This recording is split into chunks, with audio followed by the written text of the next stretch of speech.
The Avengers radio series, a cultural phenomenon in South Africa back in the 1970s. South Africa was a country with no national television service. It wasn't until 1976 that the country would get its first taste of television broadcasts. But before that, radio was the primary medium of entertainment and information for the masses.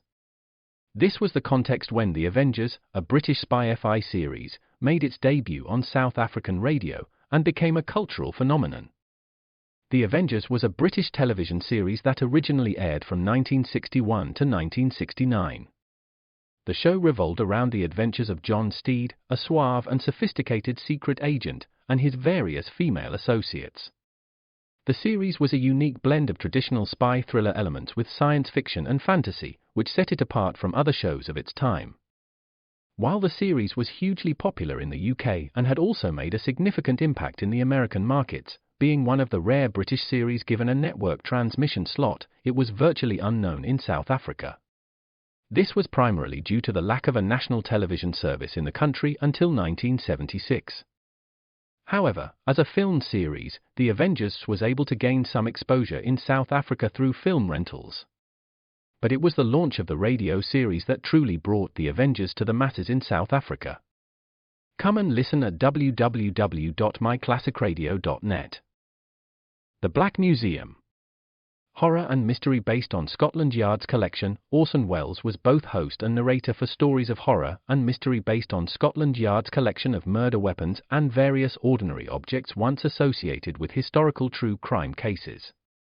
Walking through the museum, Welles would pause at one of the exhibits, and his description of an artifact served as a device to lead into a wryly narrated dramatized tale of a brutal murder or a vicious crime. In the United States, the series aired on the Mutual Network between January 1 and December 30, 1952. Beginning May 7, 1953, it was also broadcast over Radio Luxembourg, sponsored by the cleaning products Dreft and Miro. Since the BBC carried no commercials, Radio Luxembourg aired sponsored programs at night to England. In the United States, a program of similar scope, using many of the same picked cases as the Black Museum, and nearly mirroring its broadcast run, was broadcast by NBC called Whitehall 1212. The two shows were different in the respect that while Whitehall 1212 told the story of a case entirely from the point of view of the police starting from the crime scene, the Black Museum was more heavily dramatized and played out scenes of the actual murders and included scenes from the criminal's point of view. Come and listen at www.myclassicradio.net.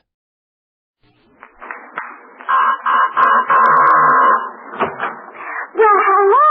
Come right in. Oh, George, we've got company!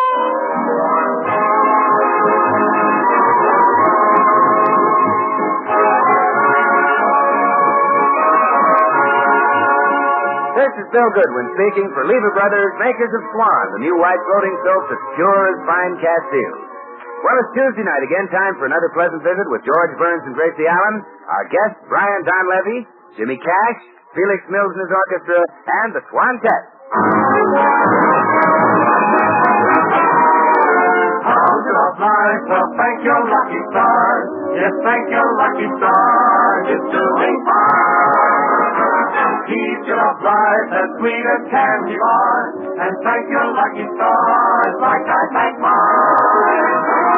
Everybody's living on less and less, but you're okay, you big success.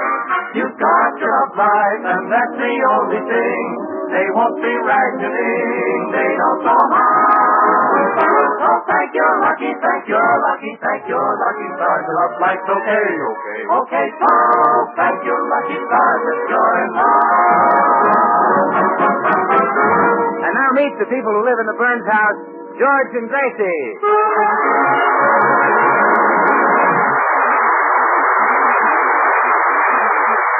Now it's morning in the Burns home, and George is pacing up and down the living room in a somewhat unusual costume.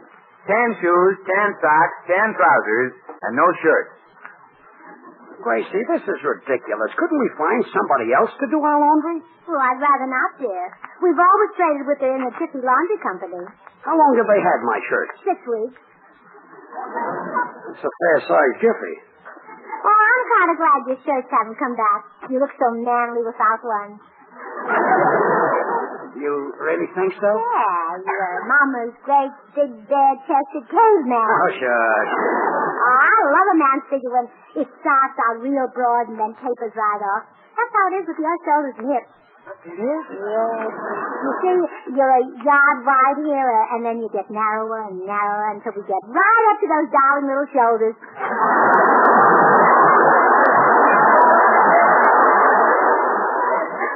Yeah, I'm a dream man. I love your figure, George. And you know what gives me a thrill? What? The hair on your chest. Oh, go. It's such a cute little curly one. Yeah, I've always been fond of it, too.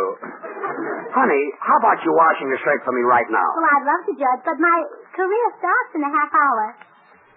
Your career? My dramatic career with the Upstairs Greek Art Theater. The upstairs Greek art theater? Yes, our theater is upstairs over Nick's Acropolis Cafe. I see. And it's under the direction of that great Shakespearean actor, Nigel Bolingbroke. Bolingbroke is no actor. He's a pool room bum. Oh, that's not true, George. Could a pool room bum get financial backing from a man like Chester Van Wert? Who's Chester Van Wert? Who's Chester Van Wert? My goodness. Don't you ever read the papers? Well, sure. Well, who do you think delivers them? Oh, little dirty-faced Chester. Oh, that's him, yes. Oh, come in. Well, greetings, fair lady. It is I, Bolingbroke. Oh, hello, myself. You're just the man I want to see, cue ball. Dead look, man. Your torso is unclad. Yes, isn't it thrilling? Doesn't George have a chest like a caveman? Yes, now that you mention it, it does cave a bit. Look, cue ball, do you have to get my wife mixed up in that broken-down Greek theater of yours? Broken down? My good man, I very nearly had Orson Welles in my company. Unfortunately, he was unable to attend rehearsal. Yes, well, you see, George, since he married Rita Hayworth, he seems to stay home more. Gracie, all this chiseler is trying to do is get your money. Oh, no, George, he didn't get a cent of my money. Well, good. All I did was give him $25 of your money. What? Just a trifling sum to appease the landlord. Nick the Greek. Well, I already nicked him for a few bucks. Oh! You mean the landlord? Oh, yes. Well, that's $25 down the drain. Oh, no, son, no. Your wife has talent, Mr. Burns. You see, you did not marry just an ordinary woman. You can say that again.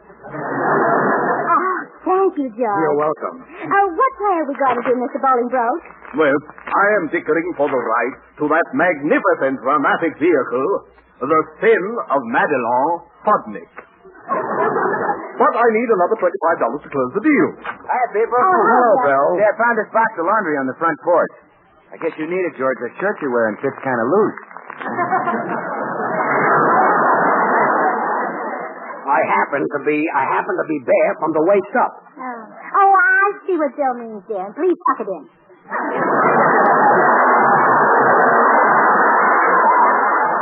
Give me that laundry. I'll go and put on a shirt. Okay, so long, chin-up boy. As I was saying, Mrs. Burns, we need $25. Oh, hello, cue ball. I didn't see you. Hello. As I was saying, perhaps we could find a leading man with 20... Why, Mr. Goodwin. My dear, handsome Mr. Goodwin. Huh? What a profile. What a voice. Let me hear you do a line, any famous line from a great play. For example, I have $25. I have $25. Oh, no. With feeling. You've got to actually have $25. You do have 25, don't you? Oh, sure. Never mind the line, you do. Cue ball, what's this all about? My boy, for the paltry sum of $25, I shall make you a matinee idol. A greater kick to the chicks than Frank Sinatra. Women will fling themselves at your feet. They'll mock you. They'll tear off your clothes. Oh, they do that now. What? Well, sure, they know I carry a bar of twine in my inside pocket, and they try to get it. Well, you can't blame them. Swan is 4 soaps in one. The soap for your hands and face, for bathing the baby, the soap for your dishes, and your light laundry. Swan, the new white floating soap is 4 soaps in one. Forget about the soap. Think of your career. Wouldn't you like to walk out on that stage and thrill an audience, hold them spellbound? Well, sure I would. Well, you can do it. Oh, gee. You mean I can wash a pan full of dishes with Swan right out on the stage? Oh. Just watch that audience when they see that dishpan fill up with Swan suds. And when I explain that Swan is so mild, it helps prevent your hands from getting all rough and red, helps keep them looking beautiful, they'll cheer. Gee, for an encore, maybe I'll even wash some Bobby socks. All right, Mr. Goodwin. All right, let's forget the play for a moment. If you'll just give me the 25. Oh, the cool, green, crisp folding stuff? Yes, if you please. Okay. Well, you come out to the car, and I'll unwrap 25 bars of Swan and give you the wrap. Oh, no. You're very foolish. Swan is your best wartime buy. Hey, look at this. They sent me the wrong laundry. This is Brian Donlevy's laundry. Are you sure, dear? Certainly. Let me see the ticket. Yeah, it's Donlevy's laundry, all right. See here, his initials on every piece. B.D. B.D. Oh, George. What? If his middle initial is B, you've been wearing his underwear for years.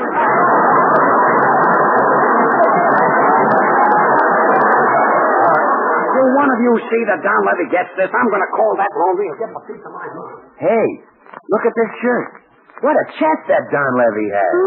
Yes. Why can't we get someone like him for our leading man? Why can't we? I'm pretty sure he could raise $25. Well, it's an excellent thought.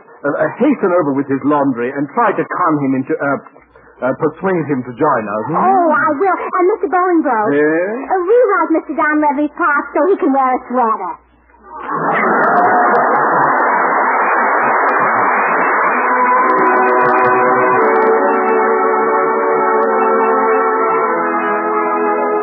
Here's our singing star for the favorite ballad of the season, Jimmy Cash. How sweet you are, how sweet you are, how dear your tenderly smiling face. Through days all bitter and gray and grim, through nights when even the stars are dim, how sweet to know my heart can glow from just the warmth of our first embrace. The world's a lovelier world, I thought, when I remember how sweet you are.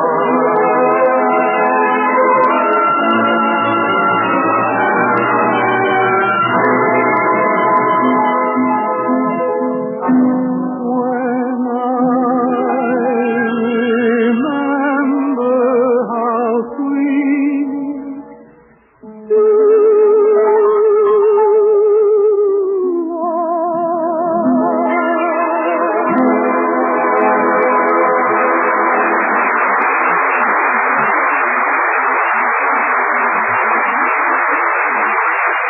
Well, Gracie is determined that Brian Donlevy shall be her leading man in the upstairs Greek Art Theater. So now, with his laundry under her arm, she's knocking at the door. Oh, hello. Oh, hello, Mr. Donlevy.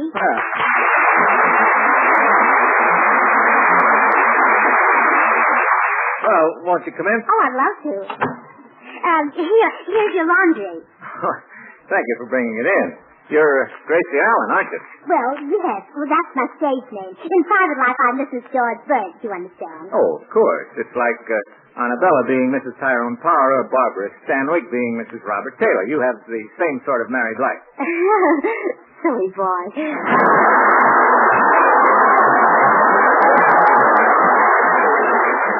Well, what did you want to see me about, Mrs. Burns? Oh, something that I'm sure will interest you. Mr. Donlevy, did you ever think of becoming an actor?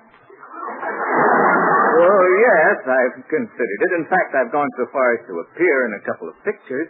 Oh, no, I don't mean the movies. I mean the legitimate stage. The theater of the Lumps and the Barrymores and the Ritz Brothers. Oh, no, thanks. No, thank you. I'm quite happy in the cinema of Garbo and Dietrich and Minnie Mouse. Oh, poodle movies. They're just a lot of celluloid. What the people want to see today is flesh and blood. And you got so much of it. Thank you very much, I suppose. And just think, for only $25, you can become the leading man of the upstairs Greek art theater. Oh, well, you'd better count me out, Mrs. Burns. There must be some other actor in Hollywood, though, who has $25. No, but I like you. I want you to have the chance to play opposite America's greatest actress. Oh, she's a member of the upstairs Greek art theater? Oh, sure. Not Catherine Cornell. No. Bette Davis? No. Ellen Hayes? No, better than those. Gee, I'd love to meet her. Well, how'd you? You must think I'm an awful fool not to have known, huh? That's all right. Those other girls are good, too. Shall we go to rehearsal? Well, I'm afraid I can't get away right now. You see, Cary Grant's coming over, and we're going to do some knitting. But, we'd be magnificent together. Can't you just see us doing Macbeth? You could be Mac and I could be Beth. I'm sorry, Gracie. Oh, are you mad, Brian? It's the chance of a lifetime. We're putting on a play that I know you'll adore. The Sin of Madeline Fudnick. The what? The Sin of Madeline Fudnick. With a name like that, how'd she ever get the chance? Oh, Brian. Brian, say you'll do it. Well, if it's the money, I might get you in for $20.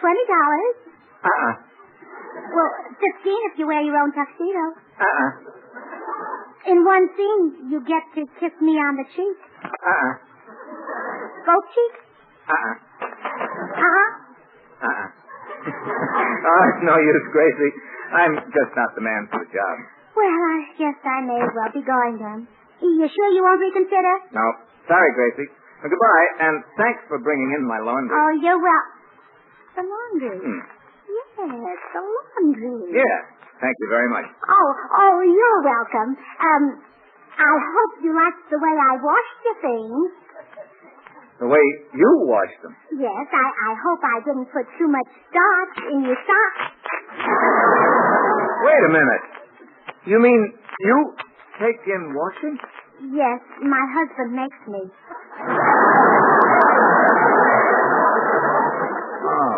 But I sent my clothes to the In a Jiffy Laundry Company. Well, when I don't take in enough money, he sneaks bundles off laundry trucks for me to do. Oh, that man is a beast. No, it's not his fault. He can't help himself. You see, he's money mad. Horrible. That's why you must do this play with me. I want the stage, not the awful drudgery of the wash tub. Well, Oh, Mr. Donlevy, I've got a great talent. Don't let it get caught in the ringer. Oh, you poor girl. How long has George been money mad? Well, I noticed it the very first night we were married. No, not on your honeymoon. Yeah. He only rented one hotel room for the two of us.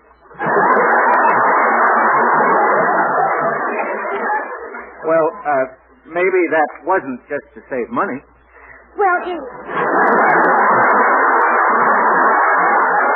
it wasn't the one room I minded, but I don't think George should have sublet the divan to a hosiery salesman. Holy smoke! You mean on your wedding night you shared your room with a hosiery salesman? Oh, yeah, and that wasn't the worst of it. Oh?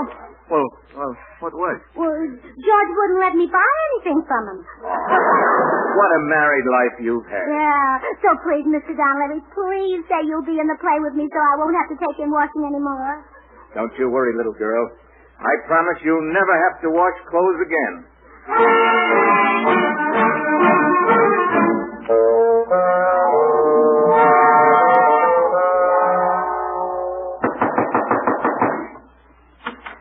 Oh, hello, Donlevy. You little rat.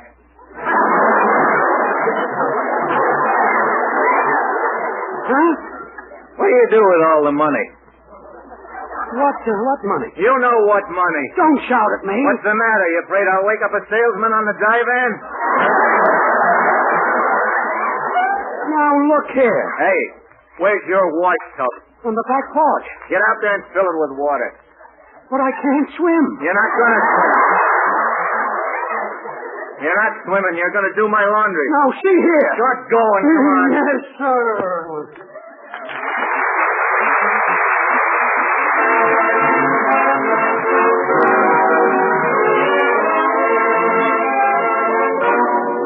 Time now for Felix Mills's orchestra.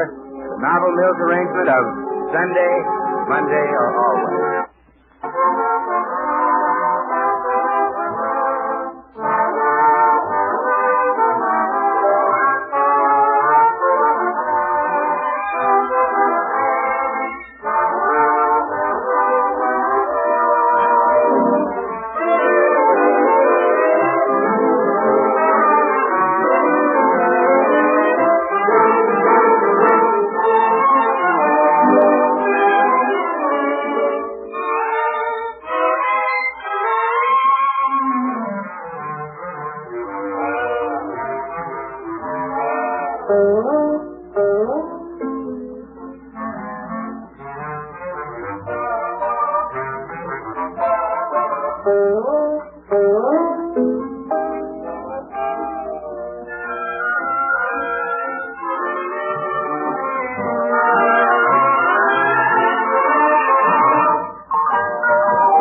Look, Donlevy, I told you 50 times. I never made my wife take in washing.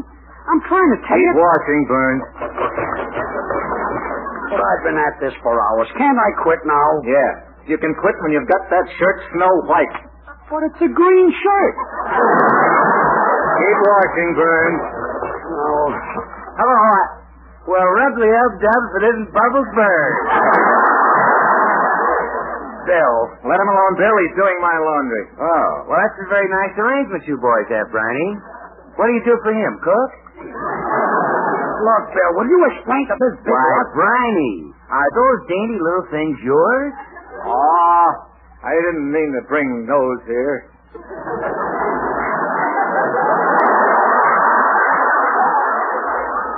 Gee, and he wears pink ones.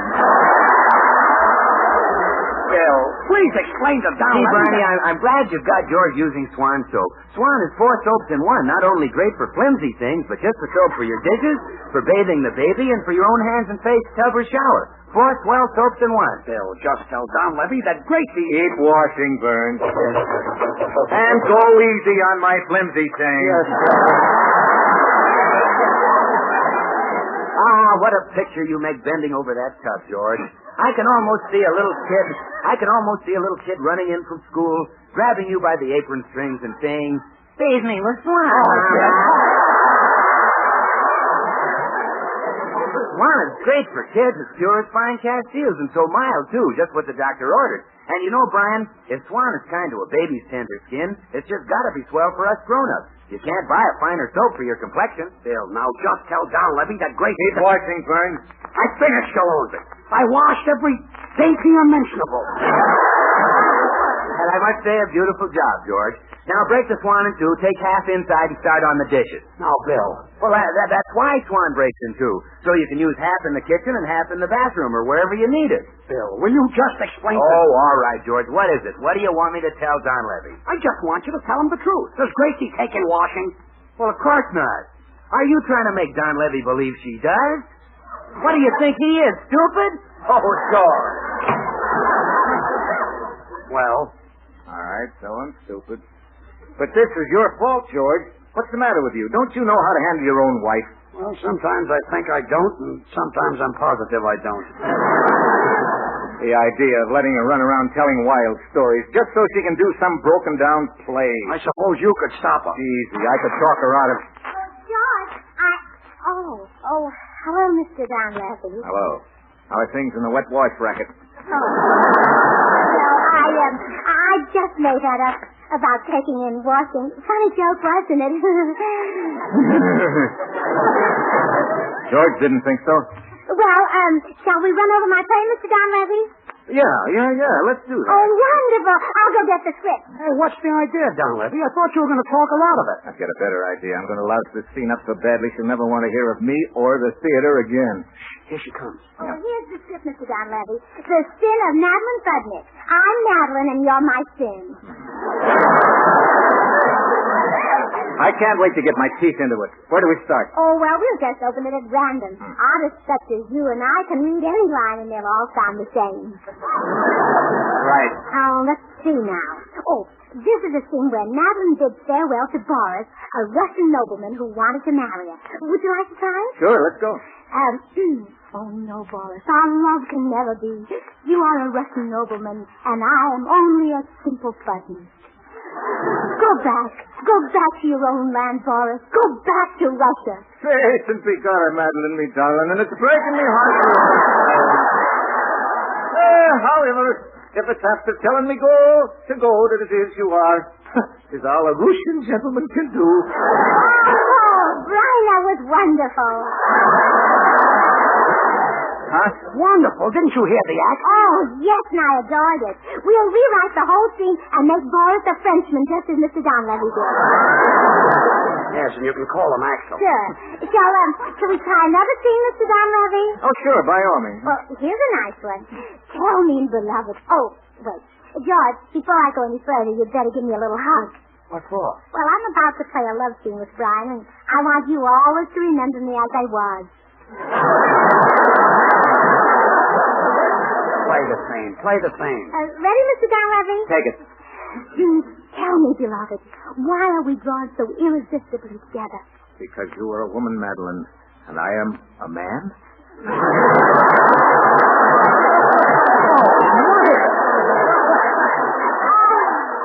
My goodness, Mr. Donlevy, what an unusual interpretation. Yeah, terrible, wasn't it? Oh, no, it was marvelous. You're so much in love with me that you're not even sure what you are. Oh, yeah. Well, let's do the next one. All right. There are stars in your eyes, my dearest one. You have the soul of a poet, and I must have you near me always. Certainly. It's the same with me, Madeline. Yous is a girl in a million. Without yous, life would have no punch. Magnificent. Oh, no. But it was. You made me see the hero as he really is. A cute brute. I'll give up, Brian. You're licked. Wait, we've still got a chance. Now, Gracie, you think I played the scene well? Oh, you were exquisite. Well, one of us was awful, so it must have been you. Well, Mr. Donlevy. Now, wait a minute. Look, George, come here. You read that part and show her how it should be done. Come on. Me? Yeah. Come on, this will discourage her. Now, start with this speech, George. Well, okay. Tell me, beloved, why are we drawn so irresistibly together? Because I am a man, Madeline, and you are a woman. Only one thing frightens me, man of my dreams. What if fate should part us? What if I should be snatched from your arms? Oh, don't say that. Oh, you beautiful, fragile creature. That face, that figure, they drive me mad.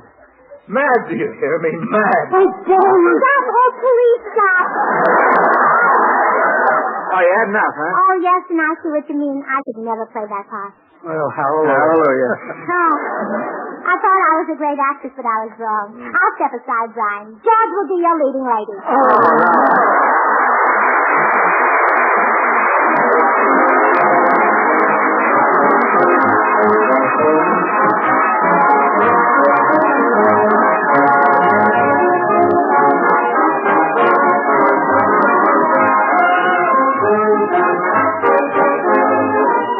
George and Gracie are coming right back.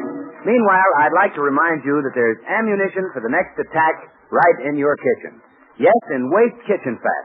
There's glycerin in waste fat, and glycerin is needed in the bombs and bullets and shells for our boys. So save all the waste fat you can. Melt down solid fats, too. Strain them into a clean tin can. And as soon as you have a pound or more collected, take it to your meat dealer. He'll pay for it. How about it, friends? Try to get a pound of waste kitchen fat on its way to the munition factories in time for the next American offensive. Well, here again are radio's lovable Mr. and Mrs. George and Gracie Burns. Gracie, will you drop the subject? Oh, but George, I mean it. Drop it. You have a great talent. And Brian Donlevy thought you did a wonderful job, too. Did he really? Yeah. He wants to do his laundry every week. Oh, good night.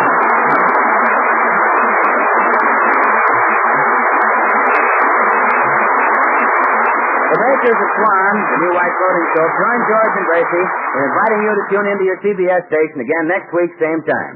We'll have as our guest star, Ray Milland, appearing in the interest of the Third War Bond Drive. Remember, George Burns and Gracie Allen, CBS next Tuesday night. And don't forget to listen to Swan's other show, Tommy Riggs and Betty Lou, next Friday night over another network. And now till next week, this is Bill Goodwin saying, well, Swan, how about you? Good night, everybody.